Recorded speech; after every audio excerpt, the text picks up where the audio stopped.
In naval history, few vessels hold the legacy and the power of Battleship New Jersey.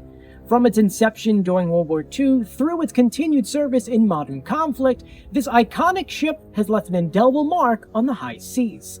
At the end of this month, this battleship is set to enter dry dock so that she can be preserved for generations to come. But before we talk about her future, we've got to talk about her past. Commissioned in 1943, the USS New Jersey, a member of the Iowa-class battleships, was a formidable force in the Pacific theater of World War II. The New Jersey will soon be in action with the fleet. With its massive size and powerful guns, it played a crucial role in many battles. The Iowa-class ships referred to a class of fast-moving battleships built for the U.S. Navy during World War II. These ships were the last battleships built by the Navy and are considered among the largest and most powerful ever constructed. 6 of these ships were planned, but only 4 were built. They were named USS Iowa, USS Missouri, USS Wisconsin, and USS New Jersey. These battleships were designed to serve as fast and heavily armed platforms, capable of delivering massive firepower both against naval and shore targets. They were armed with 9 16-inch guns mounted in 3 turrets, which provided tremendous firepower over long distances. The 16-inch guns are the most powerful pieces of artillery ever put on an American warship. Only a handful of guns ever deployed were larger than this one. Additionally, they were equipped with many different smaller caliber guns for anti-aircraft defense. During World War II, New Jersey participated in several major operations in the Pacific theater, including providing gunfire support for amphibious landings at Guam. After the war, New Jersey was decommissioned and placed in reserve. However, with the outbreak of the Korean War, she was recommissioned and deployed to Korean waters. During this conflict, New Jersey conducted shore bombardments and provided support to United Nations forces. New Jersey was once again recommissioned in 1968.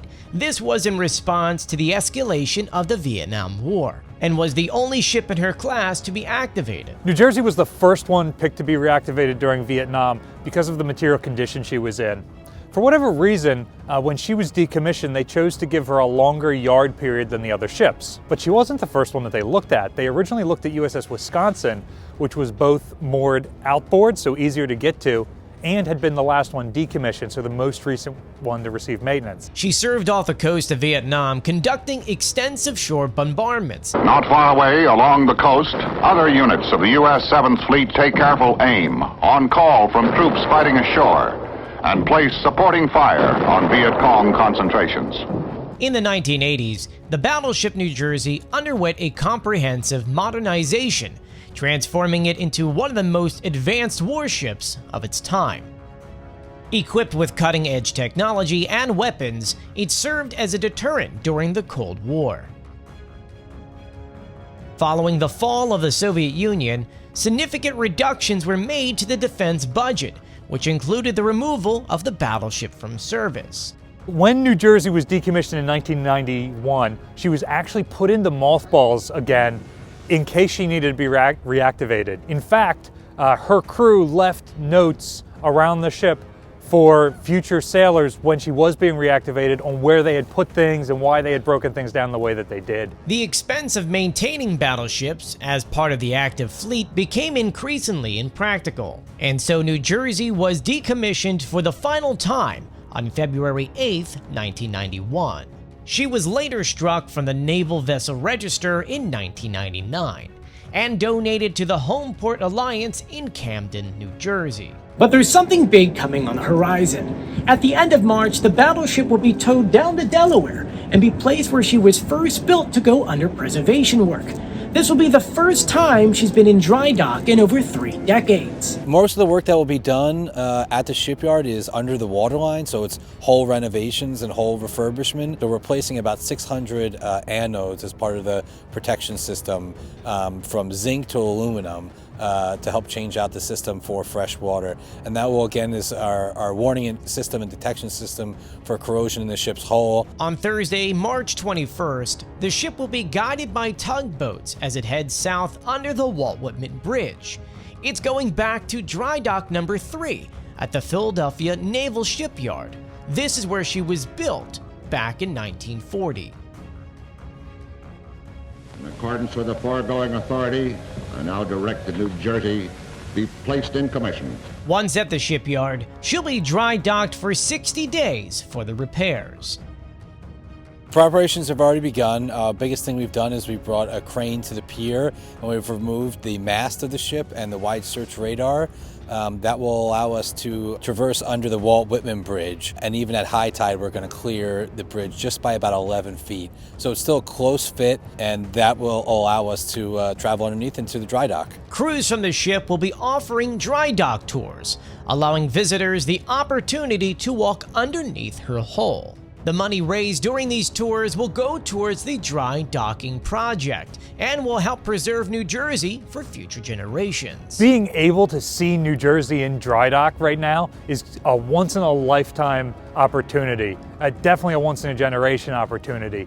Our 3 sister ships, if they ever go into dry dock, are likely going to go into Navy yards, which means that access to them will be very limited.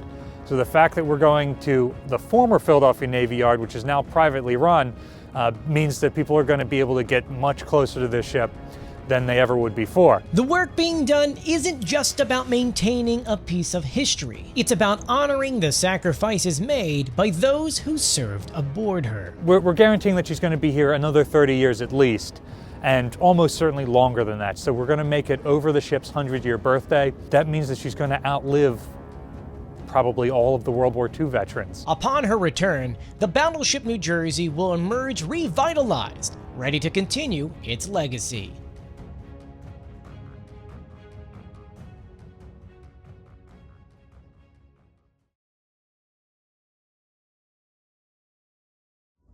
I want to send a big thank you out to the team here at the Battleship New Jersey for not only allowing us to be on here to film, but to also interview them for this video. Also, a big thank you out to my patrons on patreon.com. It's because of them we can make videos like this. If you want to support the channel and have your name at the end of the video, all you have to do is click the links in the description below.